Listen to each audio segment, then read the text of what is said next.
तो कहानी की शुरुआत में हम देखते हैं कि चांग नाम का लोकल क्रिमिनल और उसके दो साथी लेक और फैट एक कपल का पीछा कर रहे होते हैं, जिनसे बचते हुए वो कपल जंगल की ओर भाग जाता है। पर जल्द ही वो गैंगस्टर्स उन्हें पकड़ लेते हैं और बड़ी ही बेरहमी से उन्हें मार डालते हैं। यहाँ से सीन शिफ्ट होता है और हमें योड और बुआ नाम का एक कपल दिखाया जाता है। ये दोनों एक दूसरे से बहुत प्यार करते हैं और समय आने पर एक दूसरे से शादी करने वाले होते हैं। हालांकि योड के पेरेंट्स उनके इस रिश्ते से खुश नहीं थे, क्योंकि बुआ एक गूंगी लड़की थी। साथ ही उसके पिता ने दूसरी औरत के लिए बुआ और उसकी माँ को छोड़ दिया था, जिससे बुआ की फाइनेंशियल कंडीशन भी खराब होती है। लेकिन फिर भी योड बुआ से शादी करने के लिए तैयार होता है। खैर, एक दिन योड और बुआ एक नदी से केकड़े पकड़कर घर जा रहे होते हैं, जिस दौरान गांव के बदमाश लोग उन्हें परेशान करने के लिए बुआ को पत्थर से मारकर भाग जाते हैं, जिससे बुआ के सिर से ब्लड बहने लगता है। इसलिए योड तुरंत उसे घर ले जाता है, जहां बुआ की माँ उसके घाव पर मलहम लगाती है और उसे रेस्ट करने का कहती है। इसके बाद वो योड के पास जाती है और उससे कहती है कि तुम्हें एक अच्छी लड़की और अच्छा ससुराल मिल सकता है, इसलिए अब से तुम्हें बुआ से मिलना बंद कर देना चाहिए। जिस पर योड कहता है कि मैं बुआ से सच्चा प्यार करता हूँ और मुझे गांव वालों की बातों से भी कोई फर्क नहीं पड़ता है। इस तरह योड अपने परिवार और गांव वालों के खिलाफ होने के बावजूद भी बुआ के साथ रहने का डिसीजन लेता है। वो दोनों अगले दिन फिर से मिलते हैं और एक दूसरे के साथ टाइम स्पेंड करने के लिए मछलियाँ पकड़ने जाते हैं और उन्हें पकाकर एक साथ खाते हैं। इसी गांव में चैंग और उसके दो साथी भी रहते हैं, जिन्हें देखकर ऐसा लगता है कि उनके पास लोगों को तकलीफ पहुंचाने के अलावा कोई और काम नहीं है। इसके अलावा वो लोगों के सामान और उनके पैसों को चुराकर अपना गुजारा करते थे। चैंग की एक पत्नी भी है, जो अक्सर चैंग को उसके बिहेवियर के लिए डांटती रहती है, लेकिन चैंग उस पर ध्यान नहीं देता था। एक दिन जब योड और बुआ मछलियाँ पकड़कर घर जा रहे होते हैं, तब चांग और उसके दोनों साथी उनके सामने आ जाते हैं और उनसे मछली से भरी बाल्टी छीनने लगते हैं। यहाँ चैंग बुआ को भी परेशान करता है, जिससे योड उसे बचाने की कोशिश करने लगता है, लेकिन वो सभी आसानी से उस पर हावी हो जाते हैं। तभी चांग की पत्नी वहाँ आ जाती है, जो चांग और उसके साथियों से योड और बुआ को बचा लेती है। शाम को जब योड अपने घर जाता है, तब उसके पिता हमेशा की तरह उसे बैंकॉक जाकर नौकरी करने का कहते हैं। असल में उनका मानना था कि पैसे कमाने के लिए योड का बैंकॉक जाना बहुत जरूरी है, लेकिन योड का कहना था कि वो शहर में रहने की बजाय गांव की शांति में रहना पसंद करता है। अगली सुबह हम एक बौने चोर को देखते हैं, जो एक दुकान से केले चुराकर भाग जाता है। इसी दौरान बुआ भी केले लेकर उस दुकान के पास से गुजर रही होती है, जिससे दुकानदार बुआ को चोर समझकर उसे बुरा भला कहने लगता है। बेचारी बुआ गूंगी होने के कारण अपनी बेगुनाही साबित नहीं कर पाती और रोने लगती है। इसी दिन योड की माँ बुआ की माँ से मिलने आती है और उससे कहती है कि मैं एक गूंगी लड़की से अपने बेटे की शादी नहीं कराऊंगी, इसलिए तुम बुआ को मेरे बेटे से दूर रखो। इधर बुआ भी ये सब बातें सुन लेती है, जिससे वो बहुत दुखी हो जाती है। इसके बाद बुआ खेत की ओर चली जाती है और रोते हुए सोचती है कि आखिर पूरा गांव उससे नफरत क्यों करता है। थोड़ी देर बाद योड वहाँ आता है और उसे गले लगाकर वादा करता है कि मैं कभी भी तुम्हारा साथ नहीं छोड़ूंगा और जल्द ही तुमसे शादी कर लूंगा। जिसके बाद वो दोनों मछली पकड़ने के लिए निकल जाते हैं।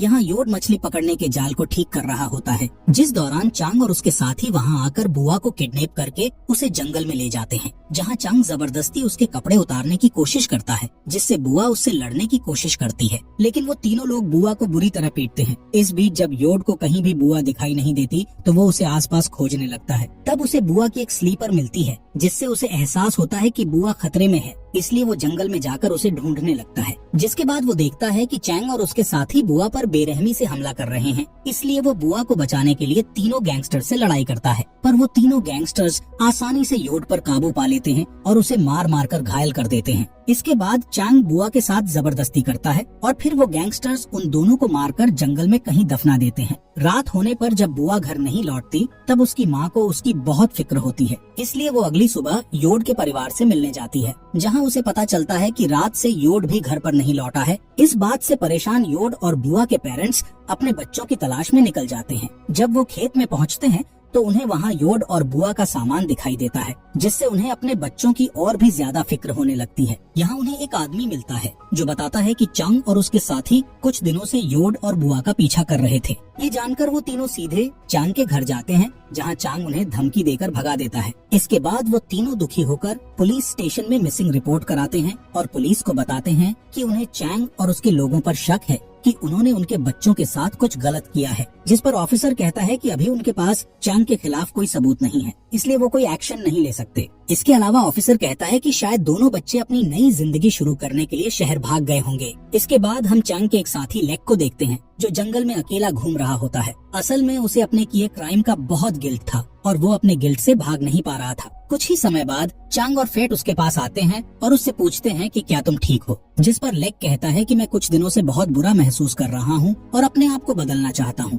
इसके अलावा वो चांग और फेट को भी बुरे काम छोड़ने का सुझाव देता है। ये सुनकर चांग को उस पर गुस्सा आ जाता है और वो अपनी गन निकालकर लेक पर तान देता है। यहाँ चांग लेक से धमकी देते हुए कहता है कि अगर पुलिस को हमारी करतूतों के बारे में पता चला तो मैं तुम्हें जान से मार दूंगा। अब तीनों शिकार करने के लिए जंगल के अंदर चले जाते हैं। जब वो जंगल में जानवरों को ढूंढने की कोशिश कर रहे होते हैं तब अचानक से उन्हें बुआ की आत्मा दिखाई देती है, जिससे वो सभी बुरी तरह डर जाते हैं और जंगल से भागने के लिए मजबूर हो जाते हैं।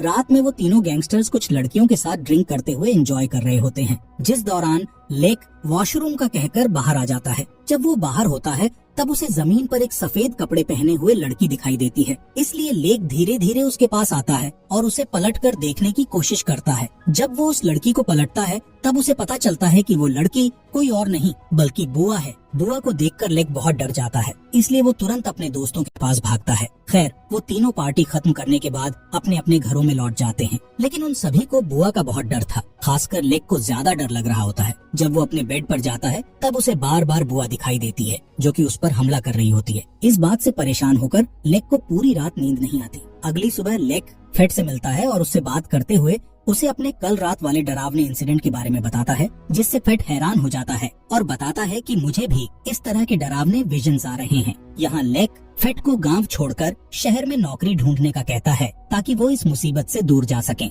इसके अलावा लेक कहता है कि अगर गांव वालों को हमारे बुरे कामों के बारे में पता चला तो वो हमें बर्बाद कर देंगे। जिसके बाद फेट कहता है कि हमारे जैसे लोगों के लिए नौकरी पाना बहुत मुश्किल है, इसलिए हमें गाँव में ही रहना होगा। अब वो तीनों एक बार फिर से जंगल में शिकार करने के लिए जाते हैं, जिस दौरान लेक के सामने बुआ आ जाती है और उसका पीछा करने लगती है, जिसे देखकर लेक डर जाता है और उससे अपनी जान बचाकर भागने लगता है। भागते समय अचानक से कोई उसके सिर पर एक लकड़ी की टहनी से हमला कर देता है, इसलिए वो फ्रेश होने के लिए वॉशरूम में जाता है, जहां उसे योड की आत्मा दिखाई देती है, जिससे फेट और भी ज्यादा डर जाता है। दोस्तों, आगे बढ़ने से पहले आपसे गुजारिश है कि प्लीज आपके अपने फॉक्स एक्सप्लेनर हिंदी चैनल को सब्सक्राइब जरूर कर दें, क्योंकि दोस्तों आप में से 99% मेरे भाई ऐसे हैं जो मेरे फॉक्स एक्सप्लेनर हिंदी चैनल की वीडियोस तो देखते हैं लेकिन सब्सक्राइब नहीं करते। तो प्लीज थोड़ा सपोर्ट दिखाइए भाई लोग, सब्सक्राइब जरूर कर लें आपके भाई के फॉक्स एक्सप्लेनर हिंदी चैनल को। तो चलिए बढ़ते हैं आगे कहानी की तरफ। अगली सुबह फेट मरने के डर से परेशान होकर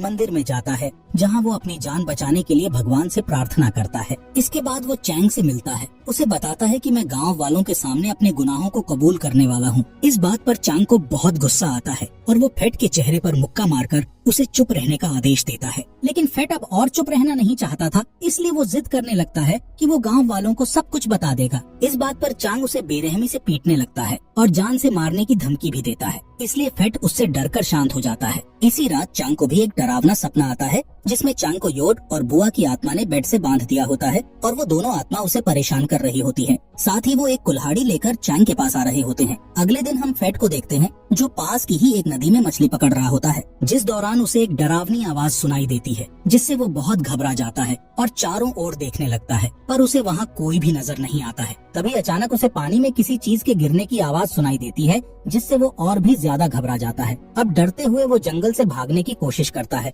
लेकिन तभी उसे पीछे से कोई पकड़ लेता है और जबरदस्ती पानी में डुबाने लगता है, जिससे फेट की भी मौत हो जाती है। यहाँ लेक और फेट की अचानक से मौत होने के कारण चांग के पिता को अपने बेटे की भी फिक्र होने लगती है, इसलिए वो चांग से कहता है कि तुम्हें अपने गुनाहों को कबूल कर लेना चाहिए और अगर तुमने ऐसा नहीं किया तो तुम्हारा हाल भी तुम्हारे साथियों की तरह हो जाएगा। मगर चांग अभी भी अपने गुनाहों को कबूल करने से साफ इनकार कर देता है, क्योंकि उसे डर था कि अगर उसने अपने गुनाहों के बारे में सब बता दिया तो गांव वाले उसे पुलिस के हवाले कर देंगे और फिर उसे सजा के तौर पर जेल भेज दिया जाएगा। इसके बाद जब रात में चांग अपनी वाइफ के साथ सो रहा होता है, तब उसे किचन से कुछ आवाज सुनाई देती है, जिसे सुनकर वो चौंक जाता है और अपनी वाइफ को जगाकर उससे पूछता है कि क्या तुमने अभी किचन से कोई आवाज सुनी थी। यहाँ वाइफ उसे कुछ जवाब देने के बजाय उसे बुरी तरह डांटती है, क्योंकि चांग ने उसे जगाकर उसकी नींद खराब कर दी थी। खैर, चांग की वाइफ दोबारा सो जाती है और चांग भी सोने की कोशिश करता है, पर तभी चांग को एक बार फिर से वही आवाजें सुनाई देती हैं, जिससे चांग बुरी तरह डरने लगता है। इसलिए वो तुरंत उठता है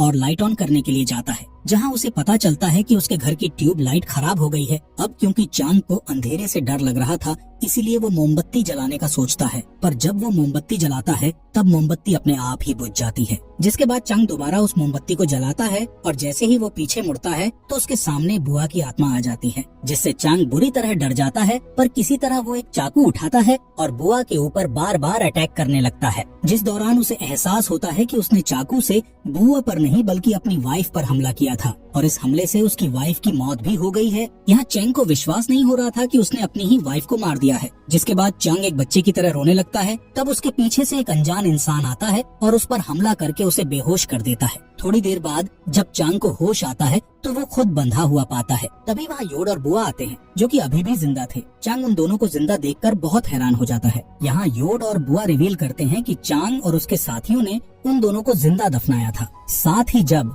वो तीनों उन्हें दफनाकर चले गए थे तब कुछ ही समय बाद बारिश होने लगी थी, जिससे योड और बुआ को होश आ गया था और किसी तरह उन दोनों ने गड्ढे से बाहर निकलकर खुद को बचा लिया था। जिसके बाद उन्होंने एक दूसरे की मदद करते हुए अपने घावों की देखभाल की और कई दिनों तक जंगल में रहने का फैसला किया, ताकि जब वो पूरी तरह से ठीक हो जाए तो वो चैंग और उसके साथियों से अपना बदला ले सकें। कुछ दिनों के बाद वो दोनों पूरी तरह से ठीक हो गए और उन्होंने अपना बदला लेना चालू कर दिया। असल में दोनों को समझ आ चुका था कि अगर उन्हें बुराई को खत्म करना है तो उन्हें बुराई का सहारा लेना होगा। खैर, तब से ही दोनों ने बदला लेने के लिए अपने दुश्मनों को परेशान करना शुरू कर दिया था और फिर उन्हें एक एक करके मार डाला था। योड और बुआ की पूरी बात सुनने के बाद चंग उनसे अपनी जिंदगी की भीख मांगने लगता है, पर वो दोनों उसकी कोई भी बात नहीं सुनते और उसे जान से मारकर अपना बदला ले लेते हैं। इसी के साथ ये मूवी यहीं